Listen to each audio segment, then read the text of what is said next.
Oh, Chattington. This is not like a sponsored thing, but I went to like Fish Grill and got like 3 sides. I used an app called Too Good To Go. Again, not sponsored at all, but if you want, let me know. My DMs are open. It gives you like really heavily discounted rates on food. These are like 3 sides. You don't get to pick the sides. You don't get to pick what you get, but it's kind of like a surprise box. Got it for $6. But okay, this is blind rating part 2. If you haven't seen part 1, go watch it. All movies that I watched in theaters in 2025. Thunderbolts. I actually didn't mind Thunderbolts. Now, I don't like that they did the whole new Avengers thing. I think that was corny and ill-timed and not done, not earned yet. A lot of the steps that they've done for the newer characters coming in don't feel earned because you have such legacy characters that you just left behind, and to very quickly on a dime be like, these are the new Avengers, feels weird. That whole rant aside, Thunderbolts I actually appreciated. I took it for what it was, and it actually had some depth in it that I appreciated. So I would give this one like a solid 7 out of 10. Next one is The Amateur. I think was just very copy and paste. It was like kind of what you expected. For that, I think I have to give it a 5. It was fine. Next is Final Destination Bloodlines. I like Final Destination. I'm not like the biggest fan of it. The things that they were doing in terms of the fact that like somebody couldn't possibly like predict the death patterns, it was just not good in my opinion. There was like a lot of like, what are we doing? What's going on? Because of that, I have to give it like a I don't know if it's too brutal, but like a 3 might be fair. 4 just because of the naming, just because it has Final Destination in the name. Bring Her Back, great movie. Holy shit. I forgot if they're the Raka Raka brothers or Raka Raka twins, but these guys had YouTube channels and they did amazing things on there. And their transition to just traditional media has been really good in my opinion. The first thing that people will probably associate with them is going to be Talk to Me. They have a crazy talent for, I don't want to call it body horror because it's not exactly body horror, but anybody who's seen it knows. And to Bring Her Back just had that like, it just makes you squeamish. Oh, like it just has those scenes that just makes you so squeamish. And because of that, like you like it. It's placed tastefully. This movie has to be like a solid 8. Good movie. I really like this movie. Next is going to be Mission Impossible. I have never really been a big fan of Mission Impossible as a franchise. The way that this movie in particular is done, I can't speak to all of them, but this one, if it's all the same, it feels like there are so many things that genuinely are impossible. And there's a certain level of belief that I could suspend and be like, okay, it's a movie, they're going to stretch the truth a little bit. But to the level of like, you're so deep underwater that there's no way you're gonna make it to the top without dying, and then he like makes it somehow. I don't know, everything just works out so perfectly all the time that you start to, there's only so many coincidences the human brain can take where it's like, wait a minute, that shit doesn't make any sense at all. There are so many like instances where I'm like, what the fuck in this movie, and not in a good way. I give it a 4 out of 10. Maybe it just wasn't my cup of tea, but you let me know. Next is gonna be The Life of Chuck. Life of Chuck had me choked up.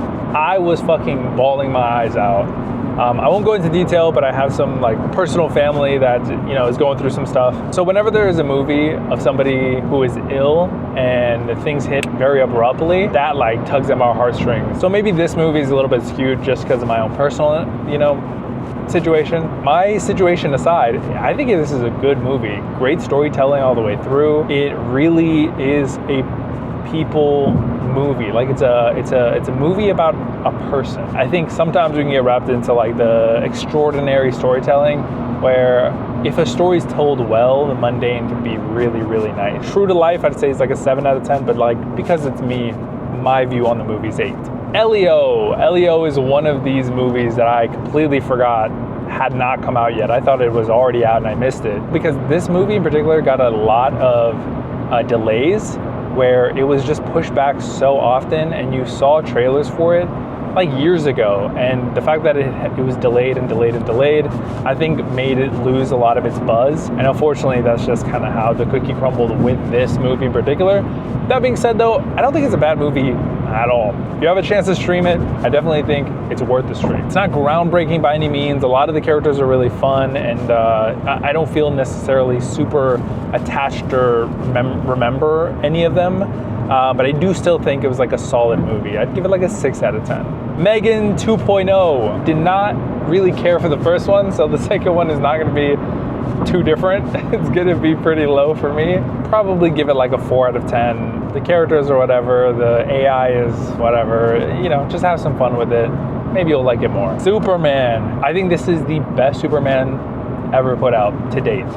It is great. David Cornsweet, great actor for this role. You could tell from like the behind the scenes that he cares about the role that he's, you know, playing, not necessarily just Superman, but, you know, he wants to talk to the director. He fought a lot with James Gunn on why he's saying a particular thing, and I thought that was really cool to see.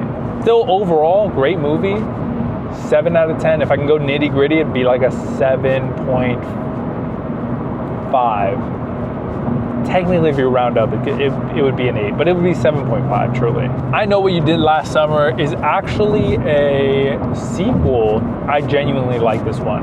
I don't really have a reference to the original, so I don't know if it's better or worse, but as its own standalone movie, I liked it. Coming out of the theaters, 5 out of 10. Fantastic Four First Steps. This movie I was very excited about. I love the style, and it's kind of the turning point where I'm starting to feel like ideally Marvel is getting its footing again. We had Thunderbolts that I don't think was terrible. Didn't necessarily miss the mark, but wasn't the greatest thing ever. Fantastic Four really has a big shoes to fill because it's a massive name that you're messing with, and tying a movie to it is no pun intended, no child's game. First Steps. You see what I did there? Biggest gripe I had was the fact that Mr. Fantastic was absolutely nerfed. I don't know why they nerfed him so bad with his stretching abilities. Now, they could maybe buff him up a little bit in future movies, but as it stands right now, that was like one of my biggest gripes. The design of the thing, great.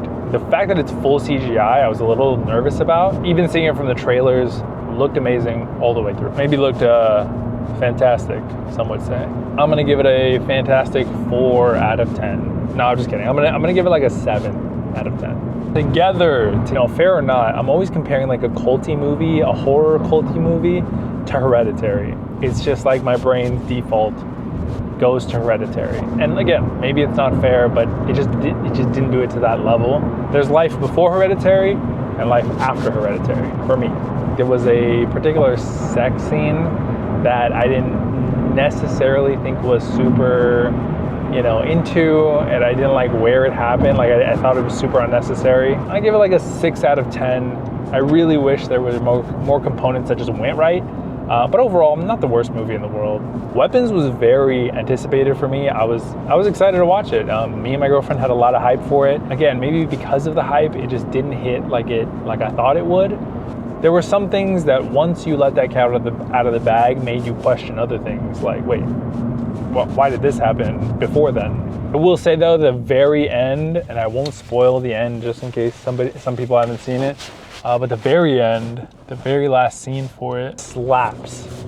Holy. Overall, there were still, in my opinion, like just some things that were unsatisfactory, like resolved. I feel like it's unfair to give them a 6, but too high to give them a 7. So nitty gritty on this, I'm gonna give it like a 6.8. It's just not quite a 7. It's a lot later in the day. As you can see, it's nighttime, but we still gotta get through this list. All right, next is Freaky Friday. Honestly, I'm very hesitant whenever it comes to reboots or second movies, whenever like it's been such a long time for the first movie. Feels a little money grabby, but you know what? I think this one actually worked decently well. It wasn't overly cringe. I think it had the same feel of the first one, which I think all movies try to do and a lot of them fail. I give it like a 7. There's a lot of nostalgia points there, but I give it a 7. Conjuring Last Rites. This movie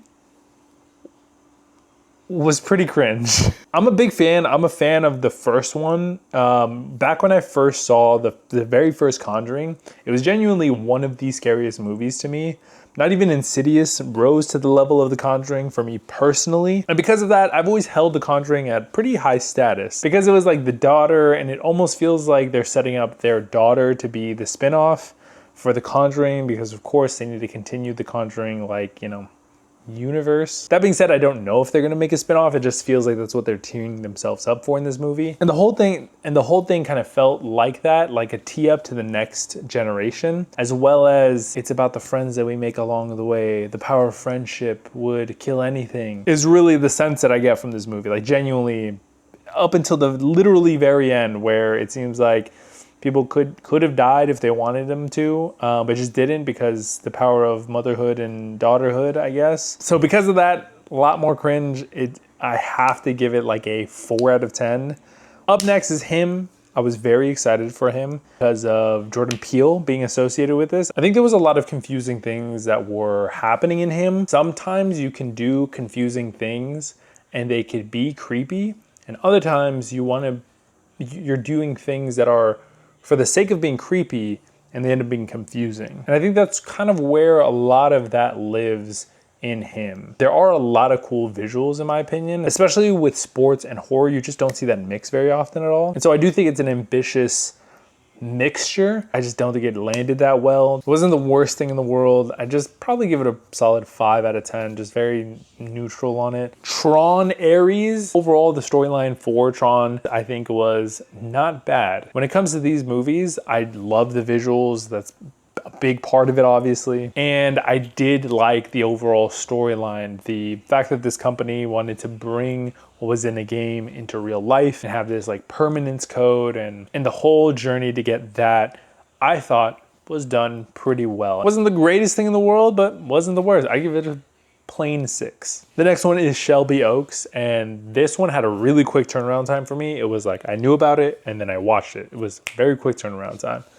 And because of that, I didn't really know much about it. I just knew the fact that it exists and we were gonna go watch. It just didn't leave a lasting impression on me at all. It was fine. And at the end, I think it does suffer from the same thing as Him, where there's more questions than answers. And not necessarily questions on what happens to the main characters, but more what happens to everything else that was kind of conveyed throughout the story. So this one I think gets another 6 out of 10. It was okay. The next one is Begonia, and the ending left a bitter taste in my mouth, and because of that, I kind of let it spoil the rest of it. But genuinely, the whole movie up until the end is pretty good. I love the acting, I love the storyline. I think there's a lot of meat to it. Divorced from the End is probably like a 7 or 8 out of 10. But because I have to take it as an entirety of a package, it does get degraded to like a 6 out of 10. Next movie is Keeper. I did make a full-length video of this, so go watch that if you haven't already, or if you're interested in more details about it. But overall, this one as well, I think is wanting a little bit more, but I didn't hate it. I think living with it a little bit more, I've come to appreciate it a little bit more, and that might be because I'm missing some of the details from just forgetting some of them. But I do remember coming off of it not necessarily feeling super fulfilled. Now today, I'd probably give it like a 7 out of 10. Wicked for Good, again, another one that didn't change. I already know that was a 6 out of 10. I remember that. I was so bummed out because I loved the first Wicked. It was so good. It sustains a 6 out of 10. Not the worst movie in the world, but definitely sad to see that such a high of Wicked gets deteriorated with Wicked 2. Next is Predator Badlands. I think the characters played really well together. Even like, there was like a CGI kind of like dog thing, and even that was fun to watch. I think I give that movie like a 7 out of 10. Zootopia 2. Zootopia in general is such an overhyped franchise to me. Listen, all love. I don't think it's like a bad franchise, but I don't get the hype. I don't get the hype with Sinners. It's a great movie, and I think I gave it a proper score, but Zootopia is also just one of those where like the hype is here, and like I feel like the movie is here. So that being said, Zootopia 2, in my opinion, follows the exact same footsteps as Zootopia 1 when it comes to the rating. That being said, Zootopia, you get a 6 out of 10. Now You See Me, Now You Don't. At this point, there's been a lot of these movies, and I like them. They're just on the cusp of Mission Impossible levels of unbelievable, typically, and I think this one actually passes that threshold. For this one in particular, there was just too much. They were asking for way too much. There were things that had happened in the movie that were genuinely ridiculous. Like genuinely like, what are you saying right now? There's no way that happened. And I think it suffers from something similar to The Conjuring, where it feels like it's teeing up the next generation of the thing. And in that transition, it loses itself a lot. I have to give this one like a plain 5 out of 10. It just wasn't that good. soiled the franchise a little bit for me.